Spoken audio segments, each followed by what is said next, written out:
Christopher Liu.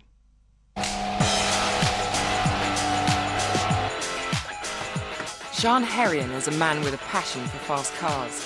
He loves the roar of the engine and had always dreamt of being behind the wheel. But until recently, he'd never seen a car like this or driven any car at all. For most of his life, Shan Herian was completely blind.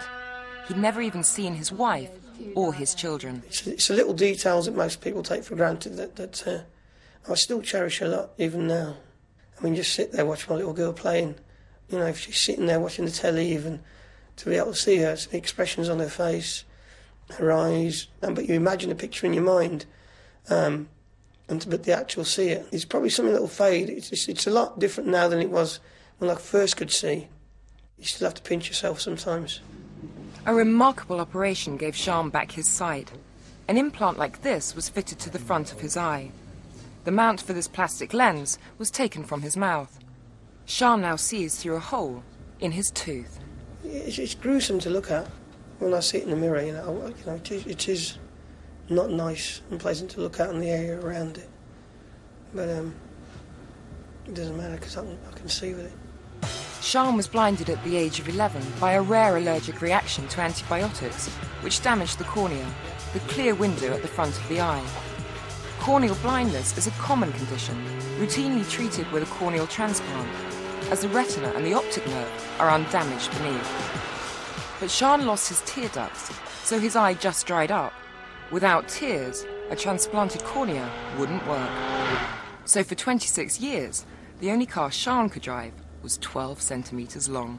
Model cars, you got it in your hand, you know, where it feels like you relate to it, and with this you got the animation of it as well, with the scale electric. Even when I couldn't see, I could still play with the scale electric because I'd listen for when it reached the corners. People come to Brighton on England's south coast for all sorts of reasons. Most come for the seaside. One of Prince Charles's predecessors liked it so much he built a modest summer house here. But Shan came here to see again.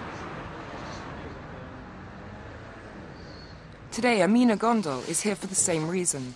Like Shan, she had an allergy to a drug as a child and has been blind for 18 years. Her surgeon is Mr. Christopher Liu, one of the few surgeons in the world who do this unique operation. These people have been blind usually for a long time, and they've had to accept being blind because everybody have told them that there is nothing that can be done to help them. But actually, for this subgroup of patients, something can be done. Hi, nice to see you. Thank you. Best wishes. This is the man who has done more of these operations than anyone else in the world.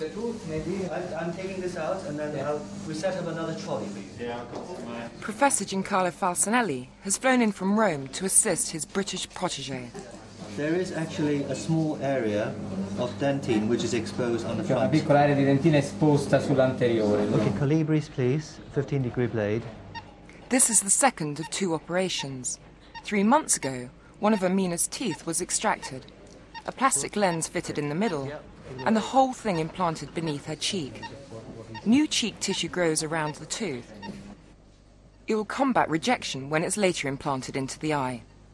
The plastic-optical cylinder is framed by living tissue, and that fools the eye into believing that it's not plastic. It's actually, it's okay to accept it. The tissues that have grown into the tooth implant will also help the surgeon attach it to the eye.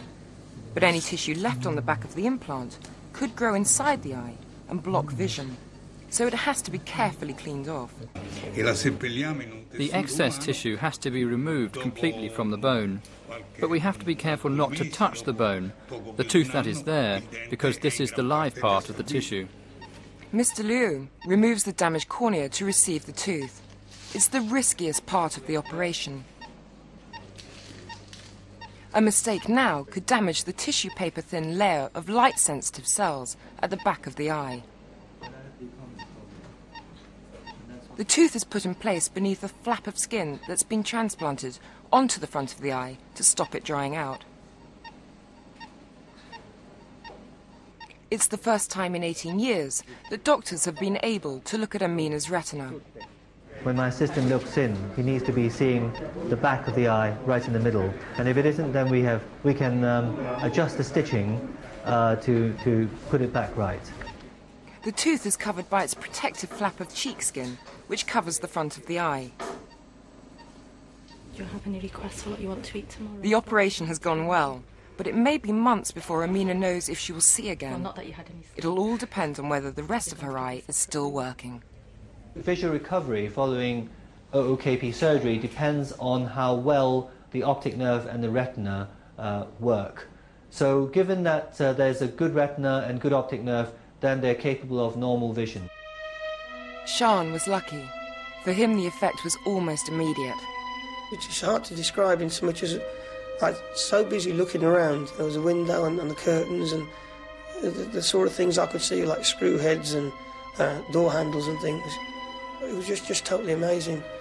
The detail, the bright colours. It was just seemed to be very, very, very bright. Everything very, very sharp, colourful. So welcome back. Cheers, boss. All right. Cheers, man. All the best, man. Cheers. 4 years after his operation, Shan is able to live life as a sighted person with his wife and 2 children. But he still hasn't completely come to terms with being able to see. Spending 26 years in the dark is a long time, and to go from that immediate dark to being able to see without a great deal of sort of effort in the middle, it seems amazing.